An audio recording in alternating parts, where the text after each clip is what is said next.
Hello everybody, just making a video today. Feels like I haven't made a video for a very long time. We're gonna release one last week and we filmed us doing some outreach for the NBR Beagles, and it just ended up my microphone was having a moment and it was making a very squeaky sound, and we ended up not being able to use that video sadly, but here we are. Anyway, today I'm going to talk to you about what's wrong with zoos. I think a lot of people think that, zoo is such a lovely place where the animals are looked after, they're there to help the conservation of them, help them to not go extinct, and obviously for you to have a lovely day at the zoo looking at all the beautiful animals. But actually, like the truth behind it all is very much darker. I used to love going to zoos as well. There was a zoo near where I lived, well, nearish, and I used to love going. And when I first moved to the UK, I thought I can't wait to see like elephants and giraffes and zebras and all sorts of animals they don't have in Finland because it's too cold. So I remember like many times as well going to a zoo and kind of looking at it and being like, this kind of seems a bit off. But then I was like, no, it's okay, everything's fine. I remember seeing this really sad gorilla in Paynton Zoo, and he was literally just sat there just looking so depressed, and I was like, he looks a bit sad, but I'm sure he's fine. I remember looking at the cages for the birds. I thought they're very low, like they can't really fly around very much, but I was like,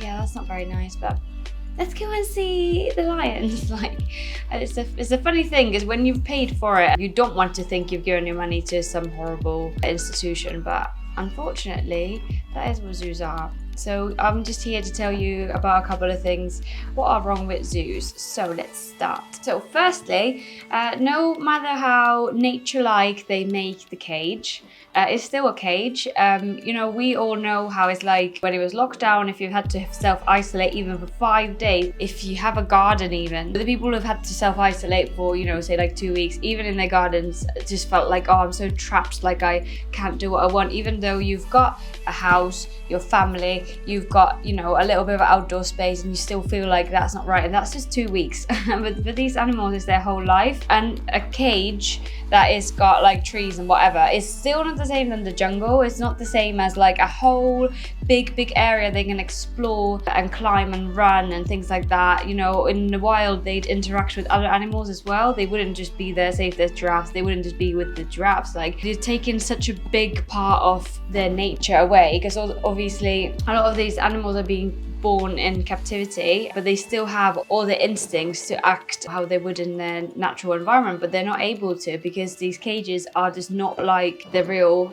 natural life. Secondly, one thing that zoos always say is that they will educate people, tell them about the wildlife, and show them how these animals are like, so we can appreciate them and whatever. But like, an animal that's in a cage is nothing like an animal that's in the real life. Again, you will learn a lot more if you go and watch like a nature documentary, or you read about them like in books or online. It's so selfish that we think that you could put this animal in a cage so you can go and have a look at them and learn a little bit about them. Thirdly, conservation. Obviously, this is one thing that zoos won't stop talking about. They always say, no, yes, we're doing this, we're doing that. It's all bullshit, really. Most of the animals in zoos are not endangered anyway. And obviously, if we are concerned about animals getting endangered, the reason is humans. Like, we are fucking up their beautiful planet and their natural habitats. So if you're worried about that, what you should really be focusing on, rather than going to a zoo, is go and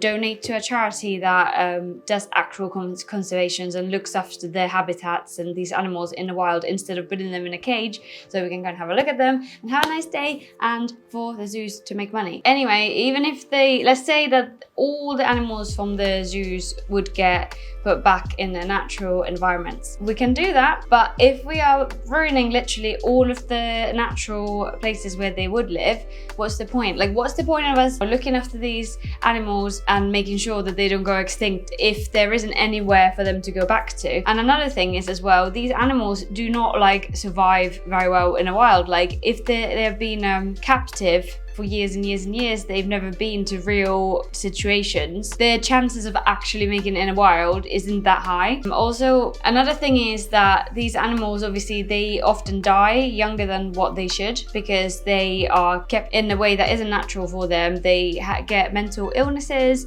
they get physical illnesses, and they just, often die a lot younger than what they would in the wild. So if you look at a zoo, what you should really look at is a nice, well, it's not even nice, but like, for human, a nice day out for them is a whole lifetime of imprisonment. Basically, zoos are prisons. Let's not go to zoos, please, because that's all they are. Because if you put a human in there, it doesn't matter how nice it is, it's still a prison. They can't leave. All that people are doing is coming to have a look at them for the day. Say, oh, look at that one, and then you go, and then that's just that one moment of that human having that little time with that, not even with the animal, but just looking at the animal, is a whole lifetime of them being in prison, and it's so wrong. Number 6, I think we're on number 6. Healthy animals are killed in zoos when they're no longer wanted. A lot of zoos will breed lots of baby animals, so obviously it's a nice day out for everybody to see the babies. Of course, that happens and they end up with a lot of little babies.